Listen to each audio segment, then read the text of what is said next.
Bonjour à tous. Bon, cette fois-ci, il faut que je m'attaque à Usul parce que c'est pas possible en fait. Je regarde régulièrement son émission Ouvrez les guillemets. Pourquoi? Parce que nous les droitards, en fait, on s'intéresse à ce que disent nos adversaires idéologiques, même si eux ne le font pas.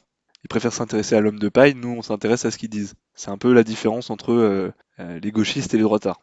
Donc, pour ceux qui ne l'auraient pas déjà fait, je les invite à aller voir l'intégralité de la vidéo. Je vais m'appuyer sur quelques extraits. Je mettrai le lien également dans la description. Donc on va commencer directement par une petite présentation d'Usul, qui nous explique un peu ce qu'il pense. Et vous allez voir, ça vaut le détour. Avant ça, petit disclaimer, je fais pas cette vidéo pour défendre en particulier les écoles de commerce. C'est juste que Usul est vraiment un individu d'une stupidité mais extraordinaire, et qu'il faut vraiment répondre à ce genre de conneries quoi, parce que c'est pas possible. Donc les écoles de commerce, personnellement j'en ai rien à foutre. Déjà parce que moi le blabla, ça m'intéresse très peu. Ce qui m'intéresse ce sont plutôt les chiffres, les faits, etc. Je suis plutôt un scientifique, là où Usul et les gens qui sortent des écoles de commerce, c'est plutôt des gens qui blablatent. C'est des gens qui aiment bien gna gna gna gna gna gna. C'est un truc, c'est un délire en soi, c'est pas mon délire à moi. Bref, écoutez ce qu'il va dire, c'est intéressant.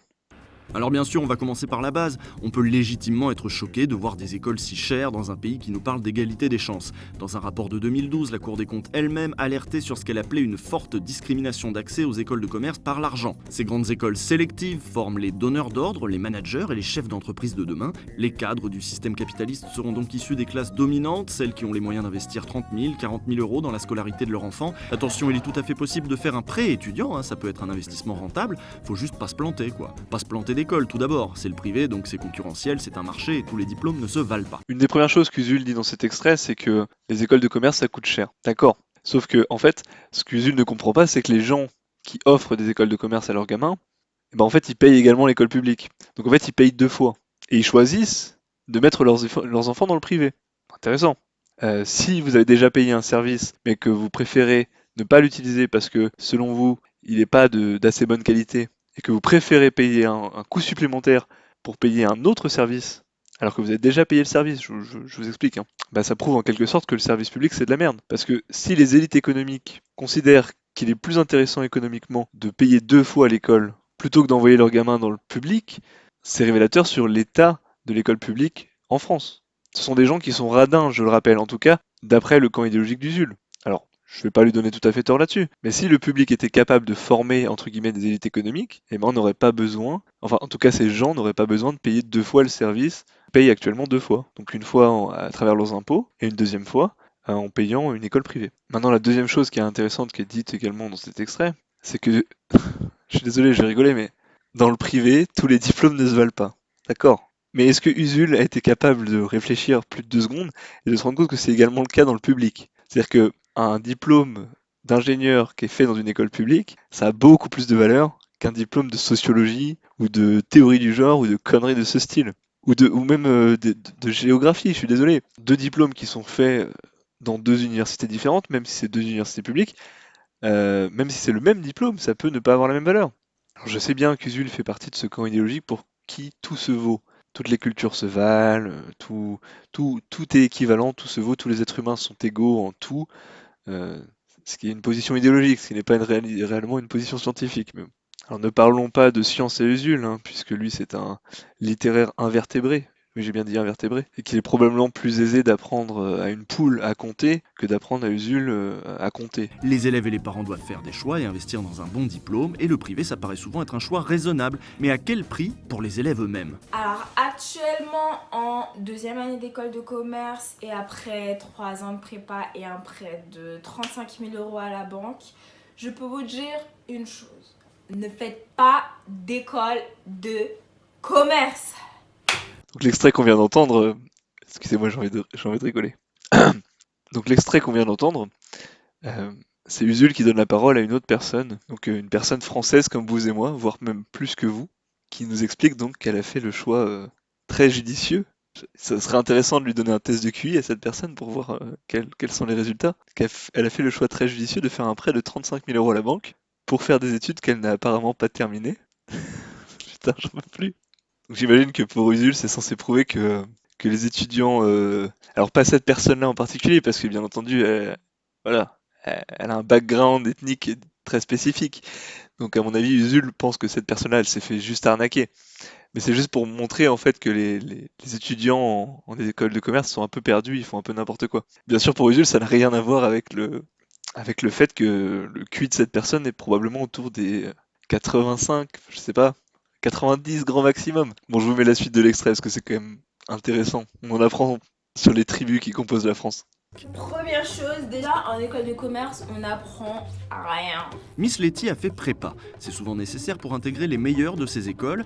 J'ai fait le choix d'une classe préparatoire parce que c'est avant tout la voie qui mène aux meilleures écoles de commerce en France. Alors je sais pas si vous avez fait attention, mais il y a quand même une petite différence dans la manière de s'exprimer de Miss Letty et du deuxième interviewé quand même, je trouve. Je faisais juste cette petite remarque et je vous laisse à la vidéo. Pour résumer, en fait, vous sortez d'école de commerce plus bête que vous n'êtes rentré et plus pauvre que vous n'êtes rentré. Je suis vraiment très désolé pour elle. J'imagine qu'avant de rentrer en école de commerce, elle avait peut-être un QI de 150. Et puis ben, l'école de commerce est passée par là. C'est pour ça qu'elle a du mal à s'exprimer correctement. Et c'est pour ça aussi qu'elle s'est fait arnaquer de 35 000 balles. Qu'elle n'avait pas, qu'elle a emprunté, hein, je le redis. Bon, très bien, couper les élèves des grandes idées, des analyses scientifiques, historiques, des débats intellectuels de leur temps, ça peut aider à faire en sorte qu'ils soient moins rêveurs. Doucement, Usul, hein, attention, hein, va pas te froisser un neurone. Analyse scientifique, grandes idées, tout ça, c'est un peu loin de ton concept quand même. Alors, t'es un idéologue, effectivement, t'es un rhétoricien, effectivement, mais tout ce qui est analyse scientifique, etc., oublie, hein, ne parle plus jamais de ça. Ça ne fait absolument pas partie de ton vocabulaire, on est d'accord, Usul. Va pas faire la connerie de nouveau.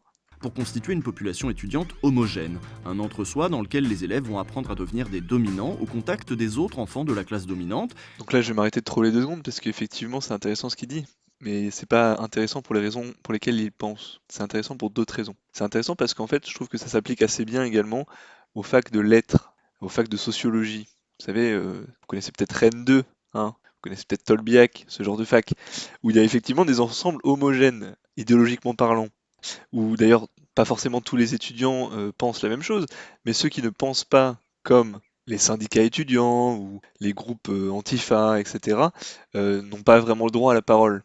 Donc, un système de dominant et de dominé, comme dirait Usul. Bon, le reste de la vidéo, je vous invite à aller le voir vous-même. Moi, j'en ai un peu marre. Pour résumer, grosso modo, il explique que la croissance infinie, c'est pas possible. Effectivement, il a raison là-dessus. Il peut pas tout le temps avoir tort, Usul. C'est un peu contradictoire avec l'idée même du communisme, mais bon. Parce que le communisme et le capitalisme sont deux faces de la même pièce.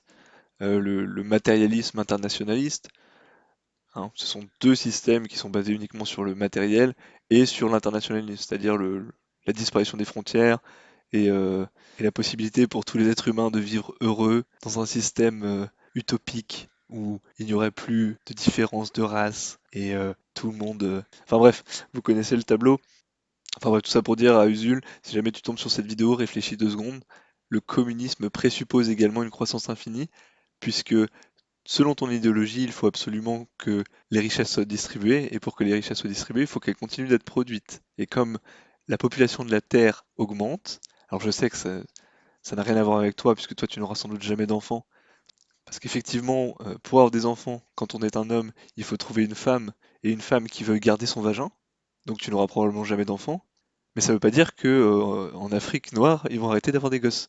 Donc, si tu veux un communisme global où tout le monde a des richesses partagées, il faut également une croissance infinie, puisque la croissance de la population africaine, elle est pour l'instant infinie également, ou en tout cas exponentielle. Bonne soirée, Usul, et bonne soirée à vous.